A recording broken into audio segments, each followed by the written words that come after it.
दोस्तों नमस्कार, आदाब, सत श्री अकाल। चैट विद सुरेंद्र वत्स के नए एपिसोड में आप सबका बहुत बहुत स्वागत है। जब भी हमारे यहाँ कोई मेहमान आने की खबर होती है, हम कमिंग सून का एक छोटा सा वीडियो डालते हैं और उसमें अक्सर 1000, 1200, 1500, 2000 व्यूज आते हैं।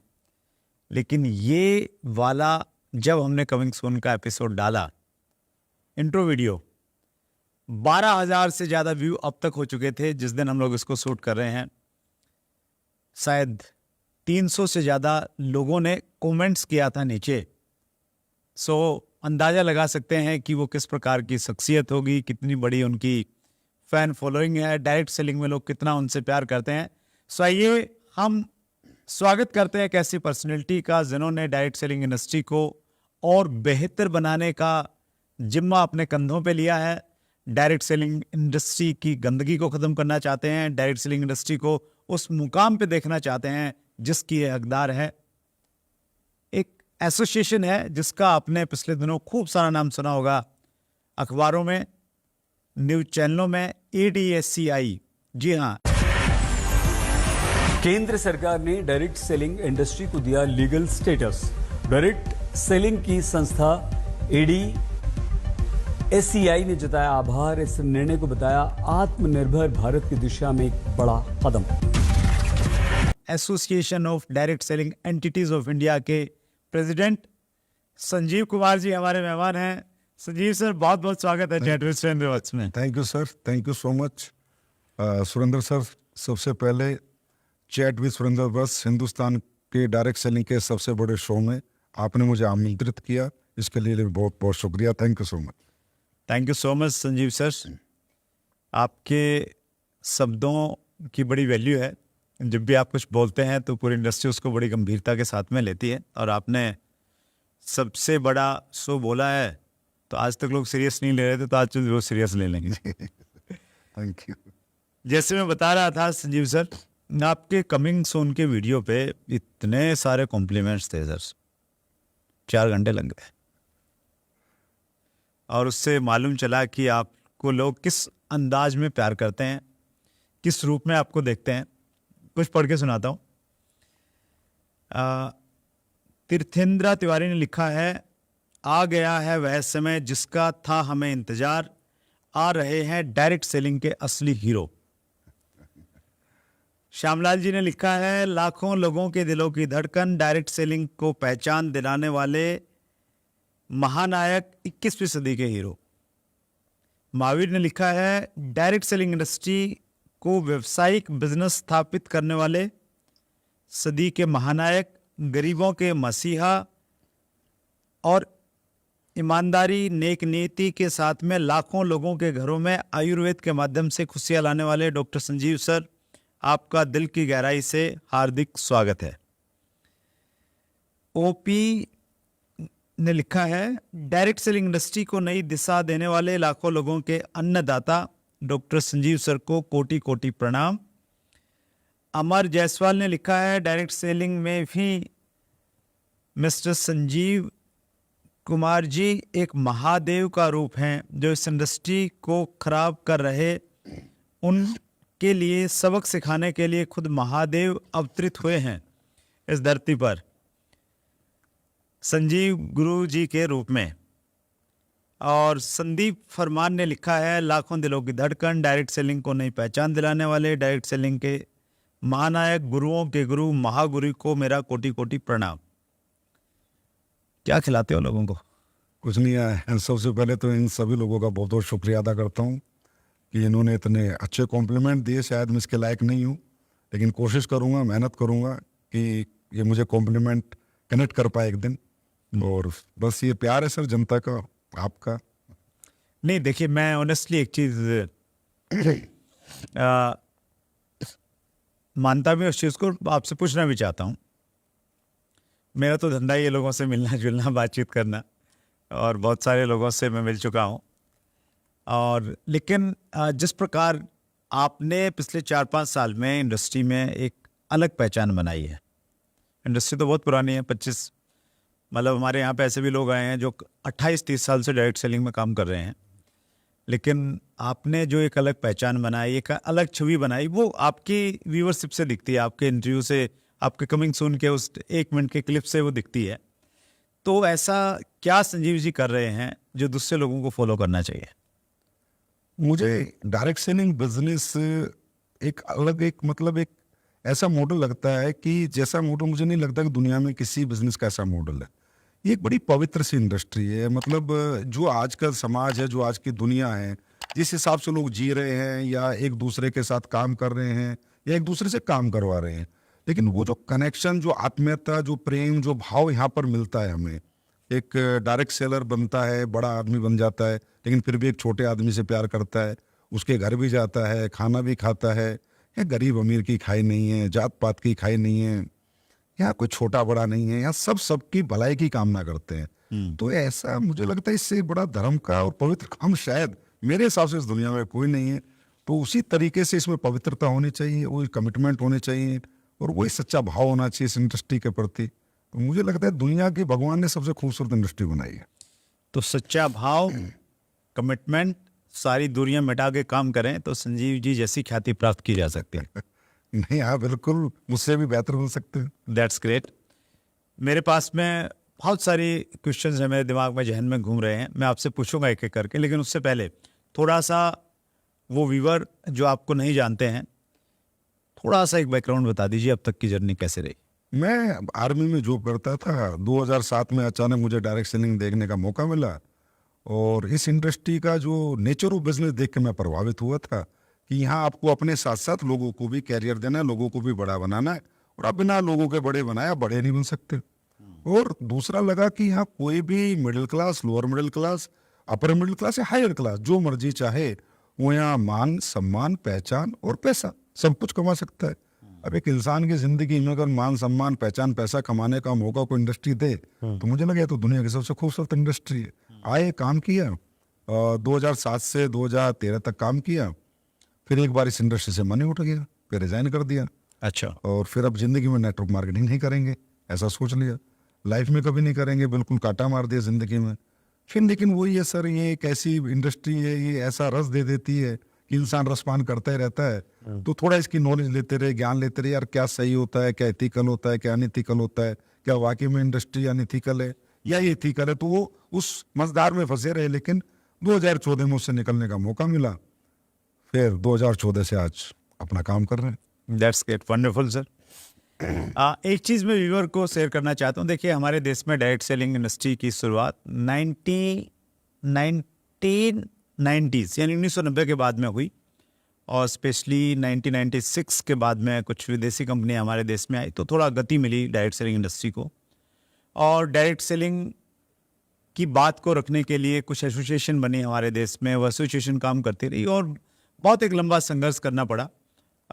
2011-12 में डायरेक्ट सेलिंग के लिए एक बड़ा टफ टाइम था, और मैं भी पर्सनली उस समय डायरेक्ट सेलिंग एसोसिएशंस के साथ में क्लोजली कनेक्ट हुआ। लगभग 11 सालों से मैंने बड़ी नज़दीक से चीज़ों को होते हुए देखा है। हम सब लोगों की एक डिमांड थी कि डायरेक्ट सेलिंग के लिए रूल्स आने चाहिए। 2016 में रूल्स आ गए।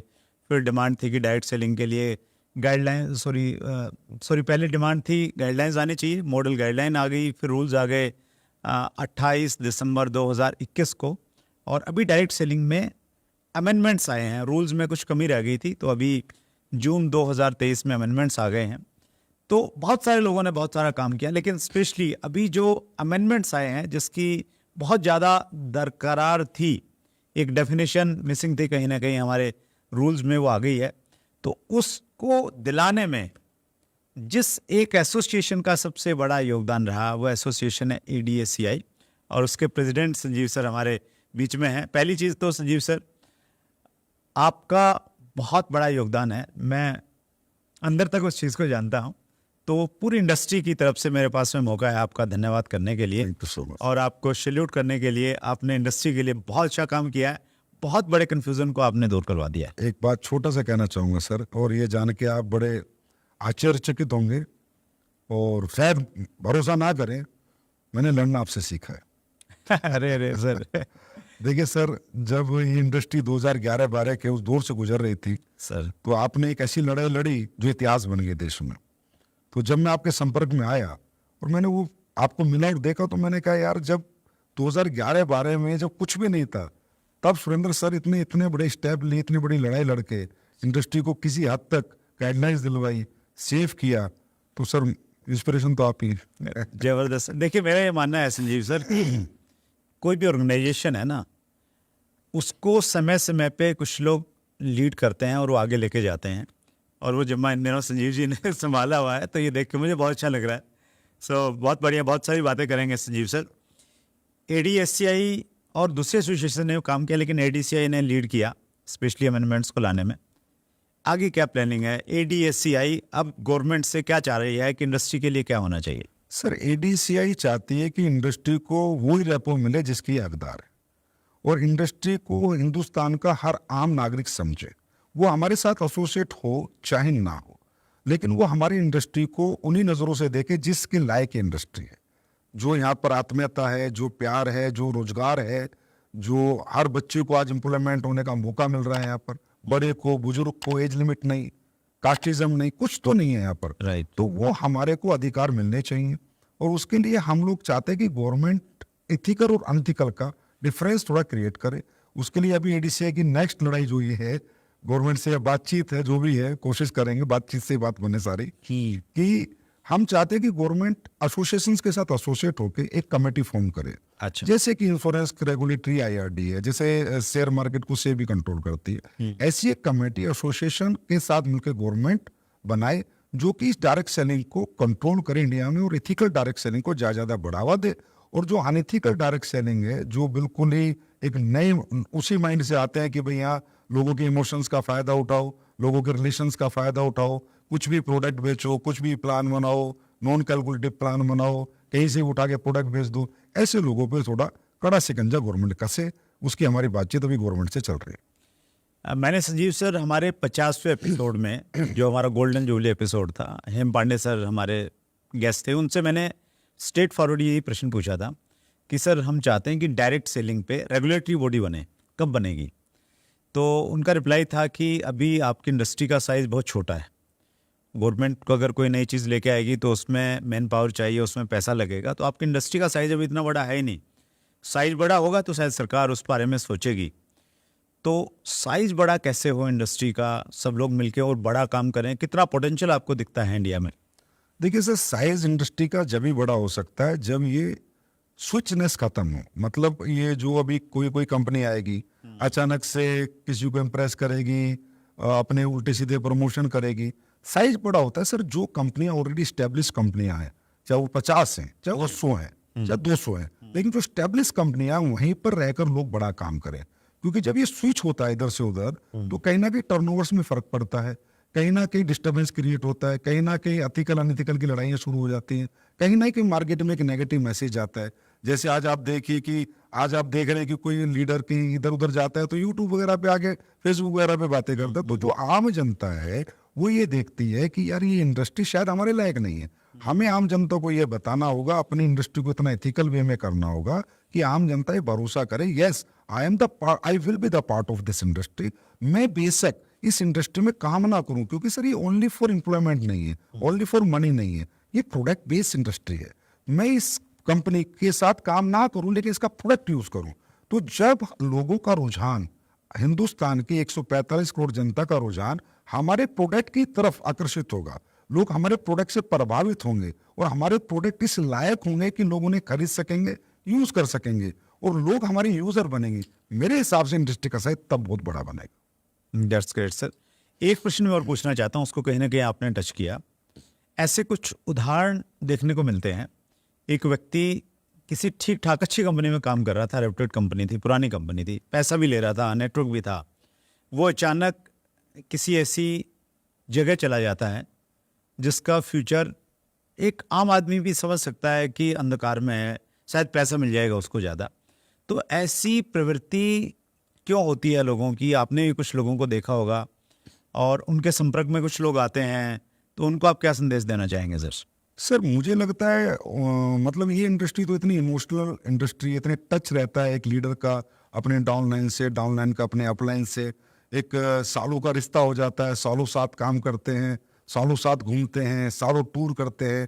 मैं तो कहता हूँ भाई से भी ज्यादा बड़े रिश्ते बन जाते हैं लोगों के। लेकिन अगर एक व्यक्ति किसी भी ऐरी गैरी कंपनी में आकर किसी लालच में अगर जा रहा है, देखिए सर बिना लालच के कोई नहीं जाता, कोई ना कोई लालच उसको वहां पर मिलता है, तो उसको लगता है मैं जो यहाँ नहीं कर पाया इससे ज्यादा वहां कर पाऊंगा। अच्छा, कुछ लोग तो कमाते कमाते भी स्विच करते हैं, आप देख ही रहे हो, क्रिप्टो में भी स्विच करते हैं, इन्वेस्टमेंट प्लान में स्विच करते हैं, कुछ ऐसी कंपनी में स्विच करते हैं प्रोडक्ट बेस्ड, जिनका प्रोडक्ट सिर्फ एक मखोटा है, प्रोडक्ट सिर्फ मखोटा है, लेकिन वो लोग सिर्फ अपने लालच के लिए, हजारों लोग जिन्होंने उससे प्यार किया, हजारों लोग जिन्होंने उसे अपना आइडल माना, हजारों लोग जिन्होंने उसे अपना गुरु माना, उसको छोड़ के कुछ निकल जाता है। लेकिन छोड़कर नहीं निकलता सर, उनको ले जाने की भी कोशिश करता है।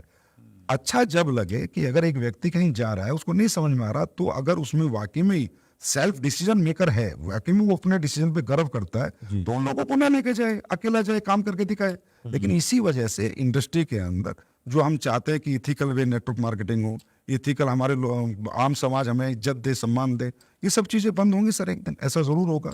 लेकिन मैं यही कहूंगा कि ऐसे इनको मैं क्या बोलूं, ये लीडर नहीं, मतलब लीडर ही है, ऐसे लालची लोगों के साथ अगर कोई व्यक्ति लालच में जिंदगी लगाएगा तो कभी ना कभी खत्म होगा, और कोई कैरियर में जिंदगी लगाएगा तो उसका कैरियर पक्का बनेगा। तो लोगों को अपने कैरियर पे ध्यान देना है, लालच पे ध्यान नहीं देना। ऐसे लालची लोगों को बाइकआउट करें। और अभी हम लोग तो एक रूल ला रहे हैं DCI में कि जो भी लोग बड़े बड़े लीडर्स इधर उधर स्विच होते हैं उनको हम ब्लैक लिस्टेड करने वाले हैं। अरे वाह। और ब्लैक लिस्टेड करने के बाद हम अपनी वेबसाइटों पे डाल देंगे, वो हिंदुस्तान की जितनी भी बड़ी कंपनी उनमें कहीं भी जीवन में ज्वाइन नहीं कर सकता। अगर वो एक बार इन्वेस्टमेंट प्लान में चला गया है तो अब जीवन भर इन्वेस्टमेंट करेगा, प्रोडक्ट बेस में हम उसे आने नहीं देंगे। क्या बात है सर। आई थिंक मलेशिया में एक ऐसा कानून है, कानून नहीं मतलब एसोसिएशन ने ऐसा बनाया हुआ है कि जो लोग अनएथिकल प्रैक्टिस, और ये कुछ गिने चुने लोग रहते हैं सर, वो इधर उधर शिफ्ट होते रहते हैं, माहौल खराब करते हैं कहीं ना कहीं। मतलब जैसे पुलिस पे लिखा रहता है ना कि भाई ये जो है ना ये फरार बंदे हैं, तो वैसा कुछ आप प्लान कर रहे हैं कि ऐसा कुछ लेके आएंगे? करेंगे ना सर, इंडस्ट्री एक हो रही है धीरे धीरे, सारी एसोसिएशन से एक हो रही हैं, सभी लोग आपस में बात करते हैं, सब लोग आपस में जुड़ चुके हैं, तो बातें चल रही है कि इन्हें ब्लैक लिस्टेड किया जाए। आज आप इन्वेस्टमेंट प्लान में चले जाओ तो 1-1.5 साल आप वहाँ पैसा बनता है, नहीं बनता, उसके बाद आप प्रोडक्ट बेस ढूंढते हो। तो आप एक ही अपना एक ही डिसीजन लो ना, अपने डिसीजन पे मतलब अपने डिसीजन पे काबिज रहो, दिखाओ दुनिया को कि यार मैंने डिसीजन लिया, I take the decision and make the right. लेकिन ऐसे तो इससे क्या, वो अकेला नहीं, वो लाखों हजारों बच्चों की जिंदगी को खराब करता है। That's great. एक बड़ा प्रश्न है सर, ये प्रश्न बहुत सारे लोगों ने पूछा है। अगर एक व्यक्ति को डायरेक्ट सेलिंग समझ में आ गई कि यार इंडस्ट्री बहुत अच्छी है, मैंने इसमें काम करना है, उसको एक ऐसी कंपनी चुननी है जिस पे वो 100% विश्वास कर सके और अपना करियर लगा सके, क्या पैरामीटर्स हैं, क्या चेक करें?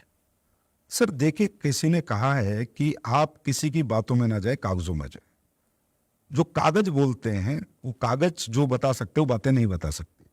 तो आपको सबसे पहले तो ये चेक करना है कि किस भी कंपनी में मैं जा रहा हूँ, उसके प्रमोटर्स जो हैं, उसके डायरेक्टर्स को, उनका बैकग्राउंड क्या है, वो किस बैकग्राउंड से आए, क्या वो एक विजन के साथ आए, एक मिशन के साथ आए, या वो भी एक अपनी छोटी सी दुकान खोल के छोटे मोटे पैसे बटोर के भागने के लिए आए। क्योंकि इंडस्ट्री का बदनाम होने का कारण ही ये रहा है कि लोगों ने अपने कैरियर लगाए, कोई 1 साल में गया, कोई 1.5 साल में गया, प्रोडक्ट भी लेके आया, कोई प्लान भी लेके आया, ऑफिस भी खोला, सॉफ्टवेयर बनाया। तो इसके लिए आपको सबसे पहले ये समझना है कि आपके जो प्रमोटर्स हैं उनका बैकग्राउंड क्या है, उनका मिशन क्या। उसके बाद आप डायरेक्ट सेलिंग की रूल्स जो आज आए हैं उन्हें कंपनी कितना फॉलो कर रही है, उसका जो एग्रीमेंट हो रहा है अपने डायरेक्ट सेलर के साथ वो कितना स्ट्रॉन्ग है, for company and for direct seller also, दोनों के लिए वो एग्रीमेंट कितना स्ट्रॉन्ग है। फिर वो जो प्रोडक्ट दे रहा है, वो प्रोडक्ट के ट्रेडमार्क क्या उसके हैं या वो किसी के भी लेके बेच रहा है, जिससे वो प्रोडक्ट ले रहा है या बना रहा है वो तो उनके ऊपर है। तो वो प्रोडक्ट जो ले रहा है या बना रहा है, वो प्रोडक्ट के क्या उनके पूरे पैरामीटर्स पे कंप्लीट है, क्या वो लैब टेस्टेड है, क्या वहाँ R&D हुई है। उसके बाद आपका जो प्लान आप दे रहे हो मार्केट में, वो एक लालच तो नहीं फेंक रहे, क्या कैलकुलेशन है, क्या मैथमेटिकली कैलकुलेटेड है, क्या उस प्लान में परसेंटेज दिखा के बताया जा सकता है कि आज ये आपने जो बोला ये मेरे को जीवन में कैसे मिलेगा, क्या ये कोई आपको ब्रीफ कर सकता है कि ये पैसा यहाँ से आएगा। तो वो सारे पैरामीटर्स, पेपर्स, गवर्नमेंट के सारे कंप्लायंस, प्रोडक्ट की लीगल मेट्रोलॉजी से आपका जो लेवल है वो लीगल मेट्रोलॉजी डिपार्टमेंट से अप्रूव है नहीं, तो बहुत सारी चीजें हैं। हमारे लोग, हिंदुस्तान के जो लोग हैं वो बहुत प्यारे और बहुत इमोशनल होते हैं और वो मीठी मीठी बातों में आ जाते हैं। वो समझ में जब आता है जब गाड़ी छूट चुकी होती है या 2-3 साल जीवन के खराब कर लेते। हमारे एक मेहमान थे सर सुनील गुप्ता, तो उनसे मैंने प्रश्न पूछा डायरेक्ट सेलिंग कंपनी कैसे चूज करनी चाहिए। उन्होंने कहा कि ये एक बहुत सीरियस काम है, और उन्होंने बताया कि जब मैंने ज्वाइन किया, उन्होंने लगभग 20 साल पहले ज्वाइन किया था किसी कंपनी को। उन्होंने कहा कि मैंने उस समय 1 साल लगाया कंपनियों को चेक करने में, कौन कौन सी कंपनियां हैं, क्या प्रोडक्ट है, क्या सिस्टम है, और उसके बाद मैंने डिसाइड किया। और वो 20 साल से की कंपनी के साथ में जुड़े हुए हैं। तो कहीं ना कहीं दिक्कत ये रहती है, मामा जी ने बोल दिया, चाचा जी ने बोल दिया, बुआ जी का लड़का नाराज़ हो जाएगा, तो इसलिए मैं जुड़ जाता हूँ, और कहीं ना कहीं फिर इसलिए प्रॉब्लम्स आती हैं। तो ये एक मतलब सबसे इम्पोर्टेंट टास्क है कंपनी का चुनाव करना। कंपनी का चुनाव करते समय सबसे बड़ा ध्यान रखना चाहिए, आप कंपनी की पूरी केस स्टडी करें, आप किसी की भी बातों में ना आए। आप पेपर्स की स्टडी करें, आप प्रोडक्ट की स्टडी करें, आप एकदम क्यों जुड़ रहे हैं, आप प्रोडक्ट लें, उसके यूज करें, उसके रिजल्ट लें, मार्केट से कंपेरेटिबल प्राइस लें, सब कुछ लेना। आप तो हकदार है, आप तो फ्रीडम में, आपको कोई जबरदस्ती थोड़ी आ सकता है कि आप मेरी कंपनी चुनाव कर लें। देखिए सुरेंद्र सर, सबसे बड़ी बात आज हिंदुस्तान के अवाम को ये जानने की है कि 1,72,000 कंपनी 1996 से लेके 2023 तक भारत में एमएलएम के सॉफ्टवेयर ऑफिस बना के बन चुके हैं। और आज उसमें अगर आप बात करें इंडियन और फॉरेन दोनों कंपनियां मैं मिला लूं, तो आज ज्यादा से आप लोग खूब तसल्ली से ढूंढ ले तो 20 कंपनी मिलेंगी। सर ये कहाँ गए 1,72,000 कंपनियां खुल के कहाँ गई, किन लोगों ने खोली होंगी, कितने लोगों को जोड़ा होगा? तो ये इसलिए तो इंडस्ट्री का साइज नहीं बढ़ता ना। और आप एक चीज और देखिए सुरेंद्र सर, आज जितने भी हमारे अचीवर्स है आपके प्लेटफॉर्म पे, तो मुझे लगता है सारे अचीवर्स आ चुके हैं। आप सभी की केस स्टडी कीजिए ना सर, केस स्टडी सबसे ज्यादा सच बोलती है। जो लोग 10-10 साल 15-15 साल से एक कंपनी, वो इंडिया के टॉप अचीवर है। 2-2 साल 1-1 साल वाला एक अचीवर बता दो सर आप, नहीं रहता। जो आपके प्लेटफॉर्म पे आए हो। हम तो कोशिश करते हैं सर ऐसे लोगों को इंट्रोड्यूस नहीं करें, है कि नहीं? क्योंकि सर वहीं पर बेस बनता है। एक प्रश्न है सर, इसी से संबंधित है। प्रणव का प्रश्न है ये, सर मार्केट में जो प्रोडक्ट बेस्ड कंपनी काम कर रही हैं, जिनके खुद के मैन्युफैक्चरिंग प्लांट नहीं है, उनका फ्यूचर क्या है? देखिए मैन्युफैक्चरिंग प्लांट होना कोई क्राइटेरिया नहीं है, एज ए गवर्नमेंट रूल्स भी मैं बात करूं, लेकिन डायरेक्ट सेलिंग का जो पर्पस था ना, जो डायरेक्ट सेलिंग बनी थी 1903 में, डायरेक्ट सेलिंग इसलिए बनी थी कि जो कंपेरेटिबल प्राइस के जो प्रोडक्ट मार्केट में जाते हैं, उन मार्केट को compete नहीं कर सकते थे क्वालिटी से। तो क्वालिटी प्रोडक्ट बने और लोगों को रेफरेंस देके दे सकें, इसके लिए एक अच्छा प्रोडक्ट बनाने की जरूरत इस इंडस्ट्री में होती है। क्योंकि इंडस्ट्री रिलेशन बेस्ड इंडस्ट्री है, इमोशन बेस्ड इंडस्ट्री है। अगर आपने मुझे कोई प्रोडक्ट दिया और मुझे उसका रिजल्ट नहीं आया, तो मेरे और आपके रिलेशन भी खराब हो जाएंगे। आपने मुझे कोई साबुन दी और उसमें नहाने में मजा नहीं आया, रेट भी ठीक नहीं, तो मेरे आपके रिश्ते और खराब हो जाएंगे। तो इस बात को मद्देनजर रखते हुए ये बहुत sensitive industry for product. Plan is a by part of product, plan is secondary, product is primary. अगर प्रोडक्ट प्राइमरी है तो मैन्युफैक्चरिंग आप खुद कर रहे हैं, तो उसमें यह है कि आपको तसल्ली हो जाती है कि जी मेरी आंखों के सामने बन रहा है, जो डल रहा है डल रहा है। और आप किसी से ले भी रहे तो ऑथेंटिक मैन्युफैक्चरर से लें, जिसके पास सारे लैब रिपोर्ट्स हों, R&Ds हों, जिसका एक अच्छा सेटअप हो, जो गवर्नमेंट के सारे कंप्लायंस पूरा कर रहा हो, तो उससे भी आप लेके चला सकते हैं। लेकिन मुझे लगता है एक समय पर अगर आप कुछ ग्रोथ कर लेते हैं तो आपको मैन्युफैक्चरिंग में जाना चाहिए। Right, that's great sir. आपकी लीडरशिप में बहुत सारे लोगों ने बड़े मुकाम हासिल किए हैं। तो एक प्रश्न मैं वो लेना चाहता हूँ, क्योंकि आपके पास में ना सारे अनुभव हैं। आपके पास में एक डायरेक्ट सेलर का भी अनुभव है, आपके पास में एक कंपनी मैनेजमेंट का भी अनुभव, आपके पास में इंडस्ट्री को चलाने का, एसोसिएशन को चलाने का वो भी एक्सपीरियंस है। तो आप इसका बखूबी उत्तर दे पाएंगे। सर लीडरशिप को कैसे डेवलप करें और जो टीम में आते हैं उन्हें कैसे लीडर में कन्वर्ट करें? देखिए डायरेक्ट सेलिंग में लीडरशिप में कैसे डेवलप करें, तो इस दुनिया में ना 2 तरह के लीडर होते हैं सर। एक मैन मेड लीडर होता है, गॉड मेड लीडर होता है। कुछ लोग ऐसे होते हैं जो बचपन से लीडर होते हैं, क्लास में मॉनिटर होते हैं, हर जगह मॉनिटर होते हैं, हर जगह नंबर 1 होते हैं, स्कूल के प्रेसिडेंट, स्कूल के कैप्टन होते हैं, फिर कॉलेज के प्रेसिडेंट होते हैं। ये होता है मैन मेड लीडर। तो हमारी इंडस्ट्री में वो 0.01% लोग हैं जो गॉड मेड लीडर है। यहाँ मैन मेड लीडर बनाने की जरूरत। तो लीडरशिप कब खड़ी होती है? लीडरशिप का सबसे पहला पैरामीटर है रिलेशनशिप, कि जब कोई आपके साथ एसोसिएट हो रहा है, आप उसके साथ अपने रिश्ते और व्यवहार कैसे रखते हैं। अगर आप बॉस का, जो इस इंडस्ट्री में बनता नहीं है, सीनियर का, ईगो का, ईर्ष्या का व्यवहार रखेंगे, तो आपके साथ कोई लीडर नहीं बनेगा, और जो होगा वो भी छोड़ के चला जाएगा। तो सबसे पहले आप उसके साथ एक मजबूत रिलेशनशिप डेवलप करें, उसके बाद एजुकेशन डेवलप करें। यहाँ पर सर के मोटिवेशन बेस्ड बिजनेस नहीं है। मोटिवेशन लाइफ में क्या होता है कि स्टार्टअप होता है, यार मुझे ये काम करना है, मुझे डॉक्टर बनना है, इंजीनियर बनना है, नेटवर्कर बनना है, मोटिवेशन है। अब इसके बाद एक प्रोसेस शुरू होता है, वो प्रोसेस कंप्लीट कराएं। तो वो प्रोसेस होता है एजुकेशन का। हमारी इंडस्ट्री में मोटिवेशन का अभाव नहीं है, बच्चों में इतनी मेहनत करने की क्षमता है कि वो 20-20 घंटे काम कर सकते हैं, अभाव है एजुकेशन का। तो एजुकेशन अगर आप लीडरशिप की एजुकेशन देंगे, इन्वॉल्व रखेंगे अपने साथ, उन्हें अपने साथ काम करा के एग्जाम्पल जनरेट करेंगे। होता क्या है, कहते हैं leader set an example. Leader पहले करके दिखाता है फिर करवाता है। तो अगर आप चाहते हैं यार मेरा लीडर फॉलो अप अच्छा करे, तो आप उसके साथ जाके फॉलो अप करें ना। आप चाहते हैं मेरा लीडर सेमिनार बहुत अच्छा करे, तो पहले सेमिनार करके दिखाए ना, फिर उसको सेमिनार लेने का मौका दे। अब दिक्कत यहाँ पर क्या है, हीरो बनाना भी है और हीरो बनना भी है, तो दोनों चीजें नहीं हो सकती सर। अगर आप हीरो बनाने में विश्वास रखोगे तो लीडरशिप डेवलप होगी, और आप हीरो बनते ही रहोगे तो लीडरशिप डेवलप नहीं होगी, क्योंकि आप उनको मौका नहीं दोगे। आपको लगता है कि वो अच्छी ट्रेनिंग ले, तो उसको ट्रेनिंग लेके दिखाए, फिर उसको स्टेज दे दे, छोड़ दे, वो जैसा बोले बोलने देना, जैसा बोले बोलने दे, सेमिनार में जैसा बोले बोलने देना, बैठ जाए, बाद में जाके 5 मिनट में क्लोज कर दे, क्या हो गया, माहौल वही बन जाएगा। तो जो आपके अंदर डर है कि इसको स्टेज दूंगा, इसको नहीं दूंगा, इसको भेजूंगा, इसको नहीं भेजूंगा, ये डर आपकी लीडरशिप डेवलप नहीं होने देता। हाँ, मतलब हीरो बनना नहीं है, हीरो बनाना है।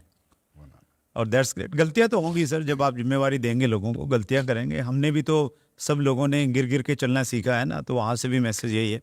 वंडरफुल सर, अद्भुत काम कर रहे हैं संजीव सर आप। और अगले इंटरव्यू में हम लोग और डिटेल में डायरेक्ट सेलिंग के बारे में थोड़ा बातचीत करेंगे। समय की लिमिटेशन है हमारे पास। एक बार फिर पूरी इंडस्ट्री की तरफ से मैं आपका एक बार फिर धन्यवाद करता हूँ कि डायरेक्ट सेलिंग के जो रूल्स में जो अमेंडमेंट्स आए हैं उसमें आपका बहुत बड़ा योगदान रहा। बहुत बहुत धन्यवाद sir. Thank you sir, thank you so much. Thanks. So ये थे संजीव कुमार जी, ADSCI के प्रेसिडेंट हैं। डायरेक्ट सेलिंग इंडस्ट्री को बहुत बड़ा मुकाम देना चाहते हैं, जज्बा बहुत बड़ा है, एक फौजी की तरह काम कर रहे हैं, डायरेक्ट सेलिंग इंडस्ट्री के सैनिक हैं। अपना ख्याल रखिएगा, बहुत बहुत धन्यवाद।